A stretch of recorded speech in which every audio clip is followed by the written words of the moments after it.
जंतर मंतर पर जो सीजेपी का आंदोलन हुआ था धर्मेंद्र प्रधान को हटाने के लिए, इनफैक्ट होना तो चाहिए था वो शिक्षा में सुधार के लिए, लेकिन भाजपा वालों ने कुछ ऐसा किया कि वो आंदोलन एक ही मांग पर आकर अटक गया कि धर्मेंद्र प्रधान हट जाएं।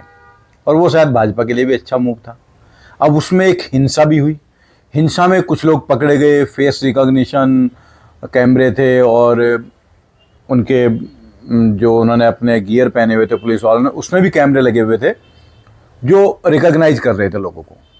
तो उनकी फिर धरपकड़ स्टार्ट हुई है। आपने देखा होगा वीडियो, बहुत सारे पकड़े जा रहे हैं लोग। तो उसके खिलाफ जो सीजेपी वाले हैं वो सुप्रीम कोर्ट में गए कि भाई ये सब स्टूडेंट थे और इनको तंग ना किया जाए, अगर थोड़ी बहुत गलती होगी तो छोड़ दो।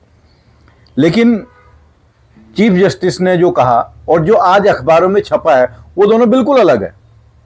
ज़्यादातर अखबार लिख रहे हैं कि चीफ जस्टिस ने कहा है कि इनको छोड़ दिया जाए, नाबालिगों को तुरंत रिहा करो। ऐसा कुछ नहीं कहा। चीफ जस्टिस ने सबसे पहली बात ये कही है कि जो भी नाबालिग हैं जिन पर पहले से कोई मुकदमा नहीं है, याद रखिएगा, ऐसा नाबालिग छात्र जो पहले किसी केस में नहीं फंसा हुआ है, उसको छोड़ दिया जाए।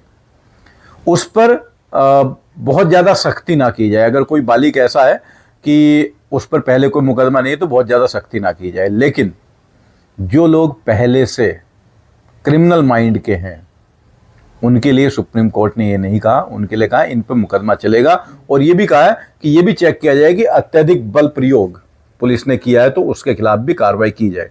अब वो तो आपको पता है सरकार किस तरीके से करेगी, ऐसा करेगी, कब करेगी पता भी नहीं चलेगा। लेकिन इन पर कार्रवाई जल्दी ही होनी शुरू हो जाएगी, जो कि हो भी चुकी है। आप सोचो, उसमें करीब 2783 लोग ऐसे हैं जो गंभीर धाराओं में पहले ही वांछित हैं, पुलिस ढूंढ रही है उनको। 101 लोग हैं जिन पर मर्डर के चार्ज हैं, बलात्कार के चार्ज हैं, ऐसे करीब 700-800 लोग हैं। 400-500 लोग ऐसे हैं जो हत्या के प्रयास के चार्ज हैं उन पर, और पुलिस उनको पहले से ढूंढ रही थी। तो उन लोगों के लिए ये शरणास्थली बन गया था। खाना पीना सब कुछ फ्री में मिल रहा था और पुलिस भी नहीं आ सकती थी, पकड़ सकती थी। लेकिन वो ये भूल गए कि पुलिस वाले फेस रिकॉग्निशन कैमरा एआई की टेक्निक से उनका मैच करा रहे थे। अब मैच किसका होता है? अगर मैं जाऊंगा वहां पर, मेरा भी फेस आएगा, लेकिन मेरा पुलिस के डेटा मैच नहीं होगा क्योंकि मेरा पुलिस में कोई रिकॉर्ड नहीं है। अगर डेटा मैचिंग हो रही है, इसका मतलब क्या है कि भाई उनका पहले से रिकॉर्ड है वहां पर। इसका मतलब वो पहले ही अपराधी रह चुके हैं। अगर 3000 लोग इस भीड़ में ऐसे थे जो गंभीर अपराध में शामिल थे, तो आप सोचिए किस टाइप का छात्र आंदोलन था। ऊपर से सौरभ दास वो कह रहे हैं कि हमें सुप्रीम कोर्ट का फैसला मंजूर नहीं है। तुम्हारे बाप का राज चल रहा है कि तुम्हें मंजूर नहीं है, हैं? बेटा इतनी ज़्यादा हवा में मत उड़ो, इतना हवा में मत उड़ो कि नीचे जब गिरो तो सांस भी ना बचे। सुप्रीम कोर्ट ने कहा है ये हमें मंजूर नहीं है, ये नहीं चल सकता। ये हुआ क्या इन लोगों के साथ,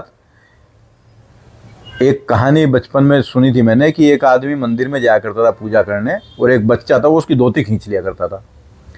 तो वो धोती ना खींचे तो आदमी रोज उसको 1 रुपया दे देता था। बच्चा जब अपना खुश होकर चला जाता था। बच्चे को पड़ गई आदत, वो रोज आए, धोती खींचे, 1 रुपया ले और चला जाए। तो फिर एक दिन किसी ने उससे पूछा, यार तुम इस बच्चे को डांटते क्यों नहीं, ये रोज तुमसे 1 रुपया ले जाता है। उसने कहा देखो मेरा तो ये आखिरी दिन है, मैं बाहर से आया था, मैं जा रहा हूँ। अब इसको पड़ गई आदत शरारत करने की, ये किसी और ही खींचेगा तब इसको थप्पड़ पड़ेंगे कड़ाकड़। तो वही किया मोदी जी ने, इनको डाल दी आदत। अब ये हर किसी की बेइज्जती पे उतर आए हैं। सुप्रीम कोर्ट चीफ जस्टिस तक के बात नहीं मान रहे, कह रहे हमें फैसला मंजूर नहीं है। सुप्रीम कोर्ट किसी को अगर सजा दे दे तो वो कहे नहीं मुझे मंजूर नहीं है, दोबारा बताओ। ऐसा होता है क्या? यही हुआ था किसानों के साथ। वो पंजाब से आए थे, वो बैठे रहे दिल्ली में, मोदी जी ने लठ नहीं बजाया। फिर वो बैठ गए पंजाब में, वहां केजरीवाल की सरकार। शरीर के उन अंगों पर उन्हें एमएसपी मिली है। आपको पता, रात में ऐसा लठ बजाया था पुलिस ने उनके ऊपर, सारी एमएसपी दी थी, उनको पृष्ठभाग सुझा के लाल कर दिए गए थे। ऐसा ही इनके साथ होगा,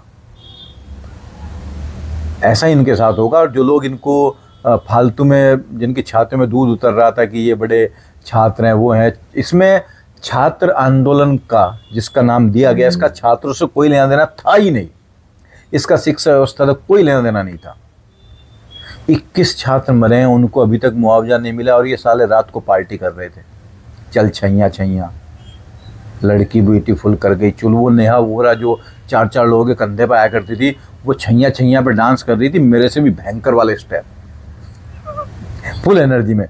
जो आदमी 16 दिन बिना खाए पिए रहा हो, वो आदमी अगले ही दिन उठ के पूरा डांस कर रहा है।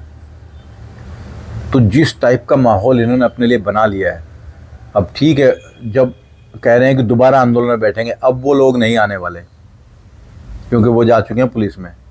और दूसरी बात, अब पुलिस भी पहले से तैयार रहेगी, अब तुम्हारे इस झांसे में नहीं आएगी। जो पिछली बार हो गया था कि पहले 10-15 दिन कोई नहीं आ रहा है, तो सरकार को लगा कि यार बहुत बड़ा कुछ नहीं हो रहा है, फिर अचानक से लोग तुमने बुला लिए।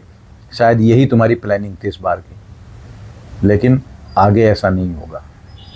और खाली जैन जी चिल्लाने से कुछ नहीं होता, और भी जनरेशन है इस देश में जो इस नॉनसेंस को बिल्कुल बर्दाश्त नहीं करते हैं।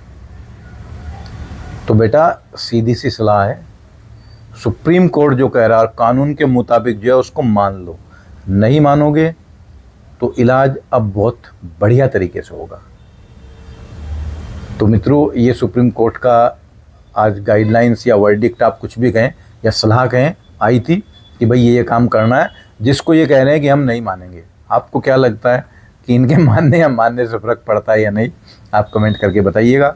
फिर मिलते हैं किसी और मुद्दे के साथ नई वीडियो में। तब तक के लिए जय श्री राम, जय भारत, जय हिंद।